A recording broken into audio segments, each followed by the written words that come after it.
my way onto my new life, been anticipating to say goodbye.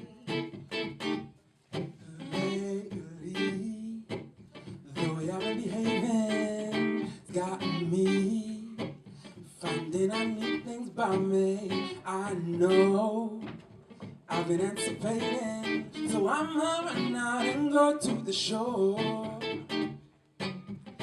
Say you love me, why are you leaving? Say you want me, but you're deceiving.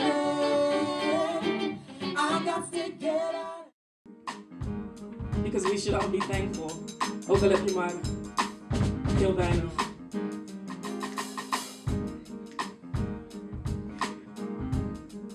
Yeah.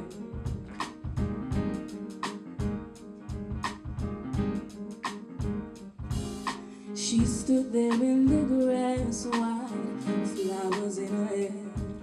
She whispered, she was beautiful, and all I had to do was look. She showed me all there was when I let down my guard. Could it be I was meant to see if all I have to do is look? I'm thankful I can see you there.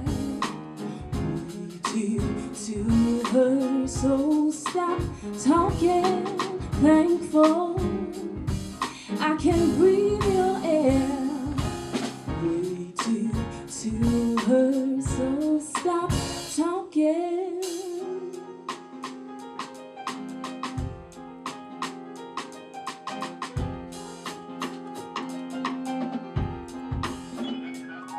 I heard you wear the marks right across your face. Could they be from a battlefield? I heard you watch me as I sleep. You must come from afar, the knowledge that you keep. It sounds so strange to me. Could you be with me as I sleep? I want to thank everyone who put so much work into this program to make it so successful. A lot of different people did a lot of different things, and I'm grateful to each and every one. I can't mention everybody because I know I'm going to forget someone. But you know, a program that looks so good so early, a lot of people put a lot of work and a lot of love into it. So thank you all, and please give yourselves a big round of applause.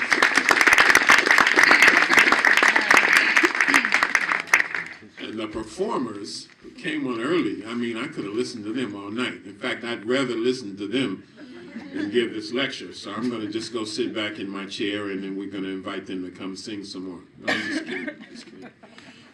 Tonight's presentation is a visual presentation.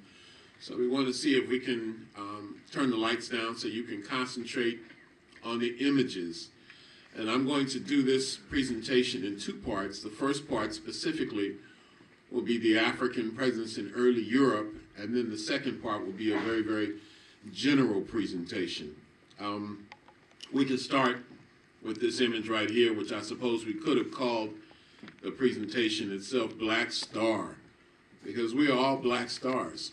I think the problem is, most of the time, at least how we do it in the United States, you're probably more advanced than we are here, is that we start with slavery. Okay? We have a cold, short month, the month of February, which we call Black History Month in the United States.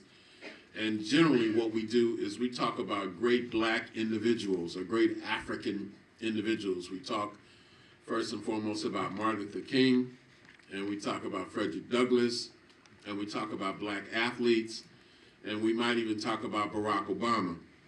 I'd rather talk about Michelle Obama, to be honest with you.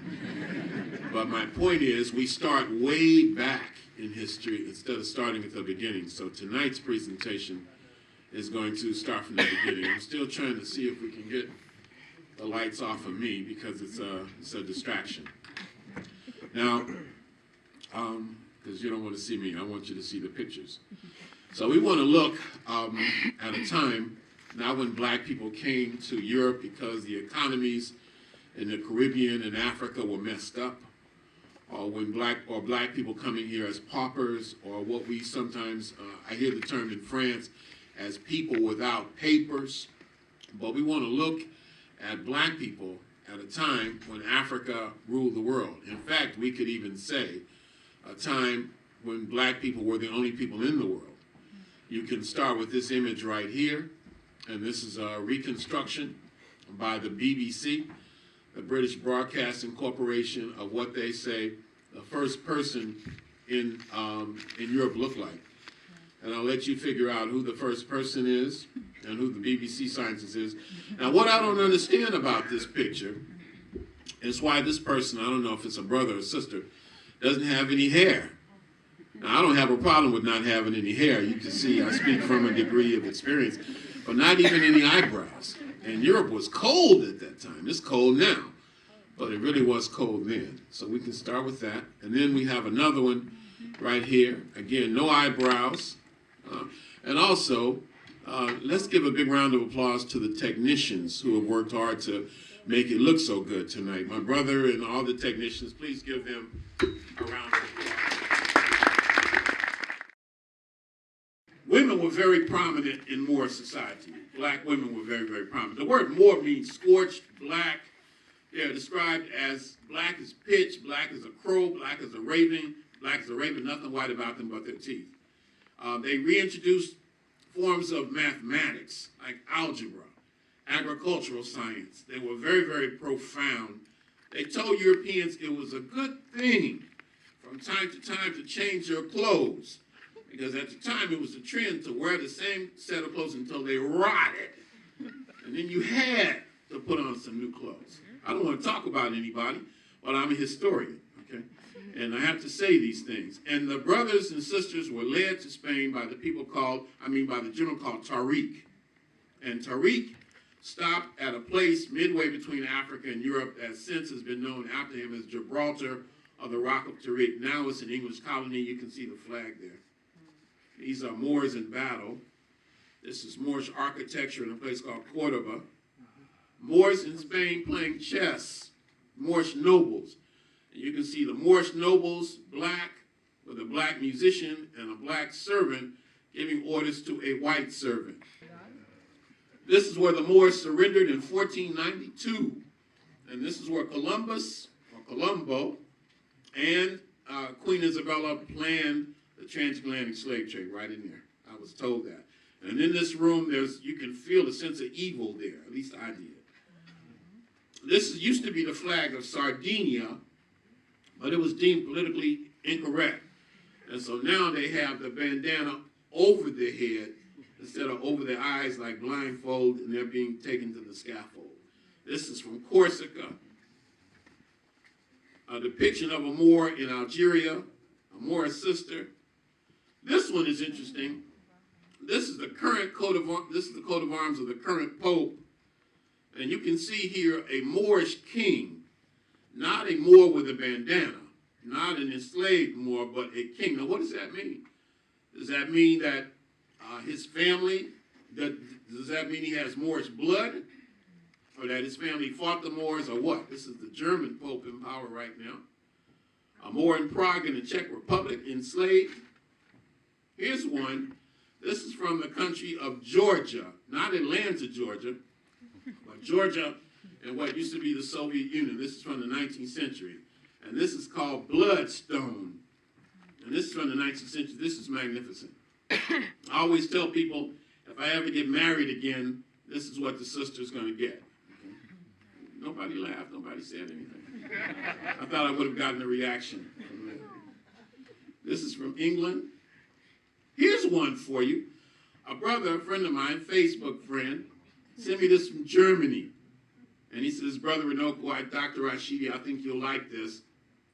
And so all I saw was three brothers, assuming they were Moors. So I posted it on my Facebook page, and somebody says, well, what does it mean? What is that writing down there? I said, I have no idea. So before I could do research, somebody went and did some research, and apparently it says The clothes make the man. Now, if you look at this carefully, you can see some interesting things here. You see a brother with the measuring tape. You see a brother with the cloth. And another brother with the scissors. So these apparently are Moorish tailors in early Germany. A golden head of a Moor in Bavaria, in Munich. A Moor in England. I showed that one earlier. And here's the black Saint Maurice. Can you imagine a time when black people were saints, worshipped, not just by black folk, but by Europeans themselves? And this is Saint Maurice in as a medieval knight. This is in Eastern Germany, east of Berlin. I went to Berlin several times, and I always asked about this piece because I love it. And the people, black people and white people in Germany, told me, whatever you do, don't go there. You'll be beaten to death. The neo-Nazis are there. The skinheads are there. So naturally, that's the first place I wanted to go. So I paid a white Turkish driver 300 euros to drive me there. I said, whatever you do, don't stop the car. If you see somebody on the highway, don't worry about it. Go faster, as a matter of fact. Come into church with me. Do not leave my side. Take a photograph. Drive me back. If you see somebody, hit them, and I'll give you a bigger tip. So this is about a year ago. That's a nice picture. Black saint. And here he is again. Now, this is what we call your knight in shining armor. You heard that expression? They use that in the Netherlands, in Holland, in Amsterdam South East. Your knight in shining armor. Look at this brother. Sharp brother with a red hat and plumes on the side of his head and a nice gold sword and a German eagle. This is 500 years old. And St. Maurice in heaven with St. Erasmus, because they were both martyrs. St. Maurice was an African born in Egypt who became the head of a Roman legion. And he was sent to suppress an uprising, but when he got there in Switzerland, he found out that the people he was going to suppress were Christians, and he was a Christian. So he refused to obey his orders. And so he was beheaded by the Roman emperor. And he became a martyr and a saint. And this is St. Erasmus, apparently who had a similar experience. This brother, he's looking at St. Maurice like, my brother, I think you got off at the wrong place. This isn't exactly what you're supposed to do.